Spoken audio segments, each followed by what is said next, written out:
Welcome to Through the Bible in a Year with Pastor John. We invite you to join us at 1 Oakleigh Avenue in North Providence, Rhode Island. This podcast is presented to you by The Way Ministries, supported by listeners like you. For donations, live videos, podcasts, and more, please visit www.thewayministriesri.org. Thank you and have a great day.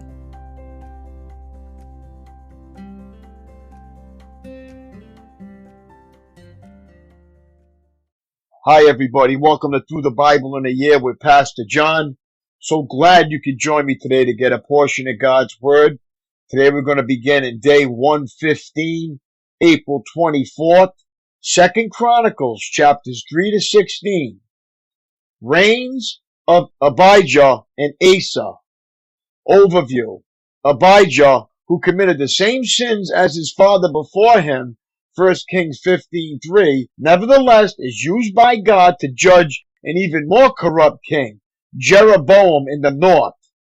Through Abijah, God vindicates the temple in Jerusalem as the true place of worship. By contrast, Abijah's son Asa demonstrates a faith in God unparalleled since the days of Solomon and David. He removes idols, restores pure worship, and reminds God often of his promise to fight on behalf of his people. O Lord, no one but you can help the powerless against the mighty. Help us, O Lord our God, for we trust in you alone. It is in your name that we have come against this vast horde. 14:11. Chapter 13. Abijah's civil struggles. Chapters 14 and 15. Asa's reliance on God, divine deliverance. Chapter 16, Asa's treaty with Aram, divine discipline. Insight, calling out the troops, 2 Chronicles 13 verse 3. In the war between Abijah and Jeroboam, 1.2 million troops were committed to the battle, 800,000 for Israel and 400,000 for Judah. Chapter 13:3. Compare these numbers with the census figures recorded in 2 Samuel 24:9 and 1 Chronicles 21:5. This was all-out war. Insight, a prophet of dubious distinction. 2 Chronicles 16:10. Hanani the seer, who condemned Asa for his reliance on foreign armies rather than on the Lord, becomes the earliest prophet recorded in the Bible to suffer persecution. 16:10. But check Luke 11:47-51 for the name of another who, though seldom considered a prophet, might also lay claim to this distinction. 2 Chronicles chapter 13. Abijah's war with Jeroboam. Abijah began to rule over Judah in the 18th year of Jeroboam's reign in Israel. He reigned in Jerusalem 3 years. His mother was Maacah, the daughter of Uriel from Gibeah. Then war broke out between Abijah and Jeroboam. Judah, led by King Abijah, fielded 400,000 select warriors, while Jeroboam mustered 800,000 select troops from Israel. When the army of Judah arrived in the hill country of Ephraim, Abijah stood on Mount Zemarium and shouted to Jeroboam and all Israel, "Listen to me. Don't you realize that the Lord, the God of Israel, made a lasting covenant with David, giving him and his descendants the throne of Israel forever? Yet Jeroboam, son of Nebat, a mere servant of David's son Solomon, rebelled against his master. Then a whole gang of scoundrels joined him, defying Solomon's son Rehoboam when he was young and inexperienced and could not stand up to them. Do you really think you can stand against the kingdom of the Lord that is led by the descendants of David? You may have a vast army, and you have those gold calves that Jeroboam made as your gods, but you have chased away the priests of the Lord, the descendants of Aaron, and the Levites, and you have appointed your own priests, just like the pagan nations. You let anyone become a priest these days. Whoever comes to be dedicated with the young bull and 7 rams can become a priest of all these so-called gods of yours." But as for us, the Lord is our God, and we have not abandoned him. Only the descendants of Aaron serve the Lord as priests, and the Levites alone may help them in their work. They present burnt offerings and fragrant incense to the Lord every morning and evening. They place the bread of the presence on the holy table, and they light the gold lampstand every evening. We are following the instructions of the Lord our God, but you have abandoned him. So you see, God is with us. He is our leader. His priests blow their trumpets and lead us into battle against you. O people of Israel, do not fight against the Lord, the God of your ancestors, for you will not succeed. Meanwhile, Jeroboam had secretly sent part of his army around behind the men of Judah to ambush them. When Judah realized that they were being attacked from the front and the rear, they cried out to the Lord for help. Then the priests blew the trumpets, and the men of Judah began to shout. At the sound of their battle cry, God defeated Jeroboam and all Israel and routed them before Abijah and the army of Judah. The Israelite army fled from Judah, and God handed them over to Judah in defeat. Abijah and his army inflicted heavy losses on them. 500,000 of Israel's select troops were killed that day. So Judah defeated Israel on that occasion because they trusted in the Lord, the God of their ancestors. Abijah and his army pursued Jeroboam's troops and captured some of his towns, including Bethel, Jeshanah, and Ephron, along with their surrounding villages. So Jeroboam of Israel never regained his power during Abijah's lifetime, and finally the Lord struck him down and he died. Meanwhile, Abijah of Judah grew more and more powerful. He married 14 wives and had 22 sons and 16 daughters.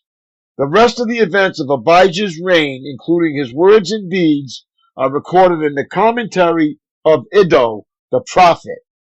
2 Chronicles chapter 14. Early years of Asa's reign. When Abijah died, he was buried in the city of David.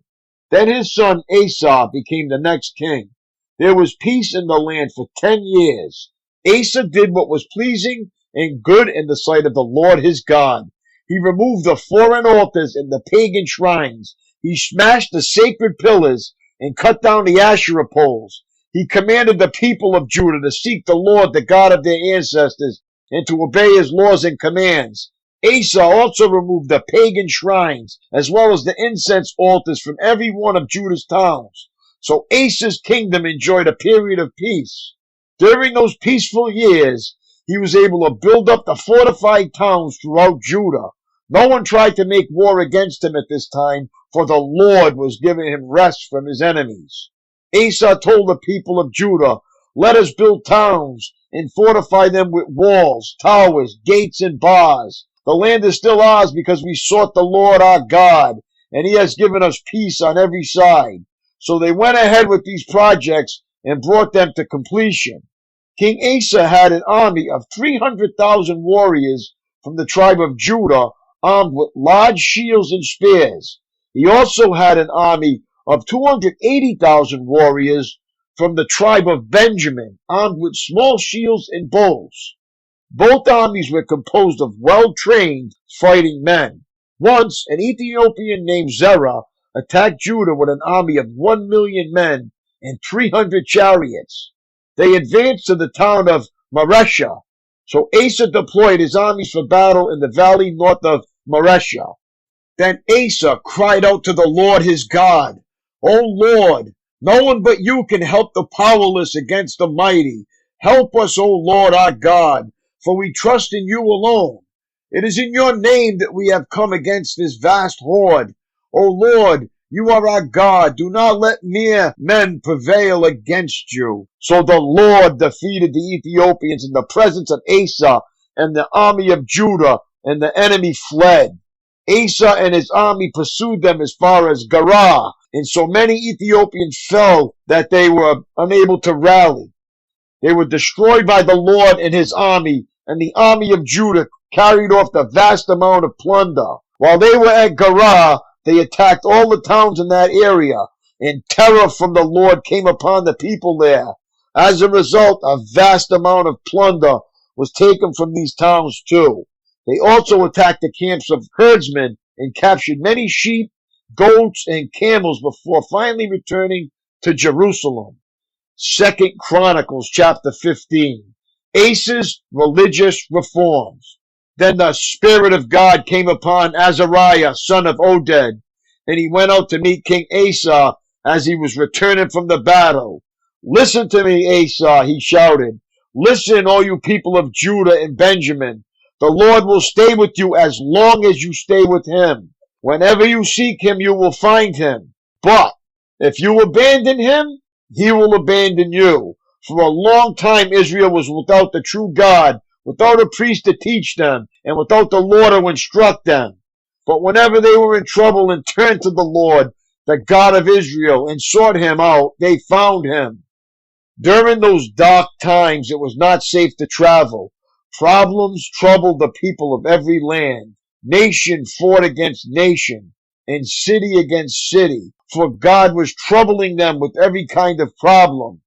But as for you, be strong and courageous, for your work will be rewarded.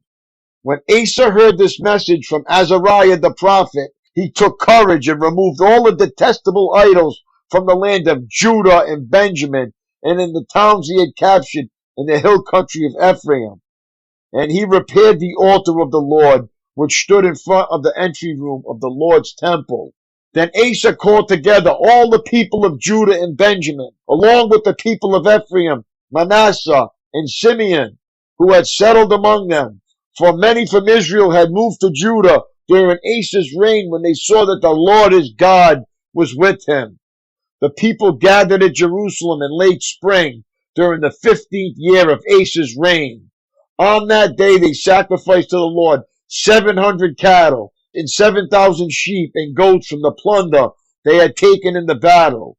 Then they entered into a covenant to seek the Lord, the God of their ancestors, with all their heart and soul.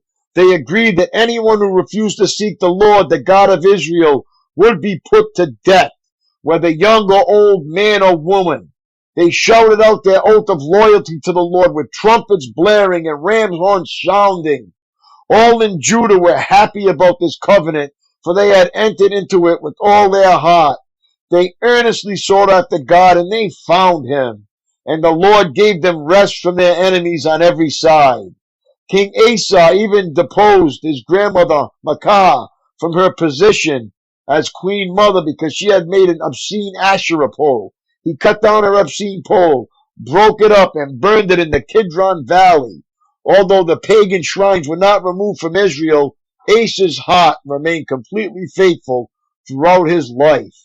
He brought into the temple of God the silver and gold and the various items that he and his father had dedicated. So there was no more war until the 35th year of Asa's reign. 2 Chronicles chapter 16. Final years of Asa's reign. In the 36th year of Asa's reign, King Baasha of Israel invaded Judah and fortified Ramah in order to prevent anyone from entering or leaving King Asa's territory in Judah. Asa responded by removing the silver and gold from the treasuries of the temple of the Lord and the royal palace. He sent it to King Ben-Hadad of Aram, who was ruling in Damascus, along with this message: Let there be a treaty between you and me, like the one between your father and my father. See, I'm sending you silver and gold. Break your treaty with King Baasha of Israel, so that he will leave me alone. Ben-Hadad agreed to King Asa's request and sent the commanders of his army to attack the towns of Israel. They conquered the towns of Ijon, Dan, Abel Beth-Maacah, and all the store cities in Naphtali.